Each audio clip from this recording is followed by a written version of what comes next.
You know who was originally the first person offered the role of Aragorn in Lord of the Rings? Nah, come on, tell me. Russell Crowe. Really? He turned it down? Yep, and guess how much money he was offered to play Aragorn? Oh God. Was it like 40 million?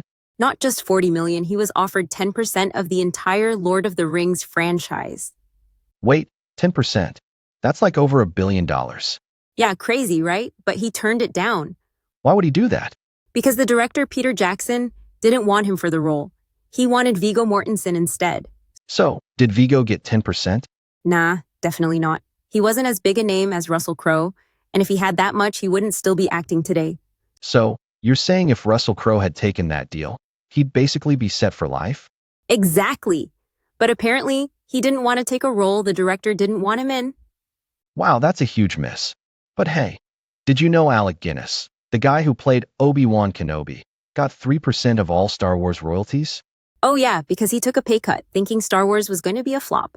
And it ended up making him hundreds of millions. But he hated that role. Yeah, but he still made bank. By the way, did you know they offered Sean Connery the role of Gandalf? Really? Sean Connery? Yeah, they offered him a ridiculous sum, but he turned it down. Did he regret that? Probably. Alec Guinness and Christopher Lee were hardcore guys back in World War II, and they were in special forces. Man, those guys were legit. Yeah, they were like real-life superheroes. Alec Guinness was even an officer in the Royal Navy during D-Day. Damn, that's insane. The stories behind these actors are wild. But hey, have you ever met someone who hasn't seen Lord of the Rings? Oh yeah, we've got a friend who's never seen it. Wait, seriously? Who? Kev. He's like, I've seen bits and pieces, but never watched the whole thing. We're going to have to fix that. This is a crime. Right? I was raised on Lord of the Rings in high school. It's like a tradition in our house. Same here. My whole family used to watch them back to back on my birthday. It's a serious marathon. We should all rent a theater and do a Lord of the Rings day. Oh man, that would be amazing. A whole day of the Lord of the Rings with commentary from all of us. Exactly. It's like Mystery Science Theater meets Lord of the Rings. We need to get a movie theater though. That would be perfect. Yeah, and then we'd all be so tired by the end. I can already picture us asleep by the third movie. You know, we could do a brunch beforehand, watch all 3 films, and just have a blast. For sure. It'd be a full day of Lord of the Rings, good food, and maybe a little too much fun. Man, but seriously, have you ever seen The Hobbit? Oh yeah, I watched The Hobbit in theaters. But Lord of the Rings is on a whole different level. I agree, it's legendary. But hey, have you ever seen Snatch? Oh, absolutely. Jason Statham in Snatch is one of his best roles. You've seen Lock, Stock 2, right?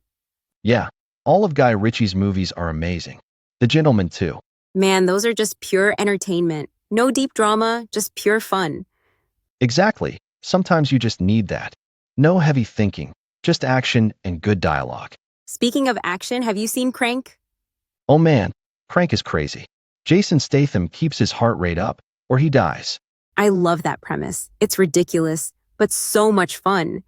And now Jason Statham is everywhere, just being himself in movies.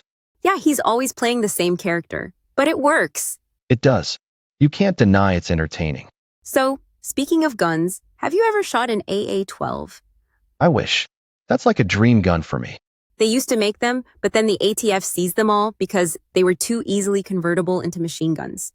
Ugh, that's frustrating. It's such a cool weapon. Tell me about it. But have you heard of the Springfield Echelon? I've shot it. It's insane how good it is for the price. Wait, what? A $550 gun that's that good? Yeah, it's like a Glock, but way better.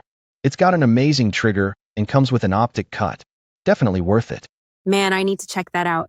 Yeah, you definitely do. But hey, let's not forget about Snatch. That's a must-watch. Agreed. I can't believe you haven't seen it. It's one of Statham's best roles. You know what we need to do? A Guy Ritchie movie night. Absolutely. Snatch, Lock, Stock, Rock and Rolla.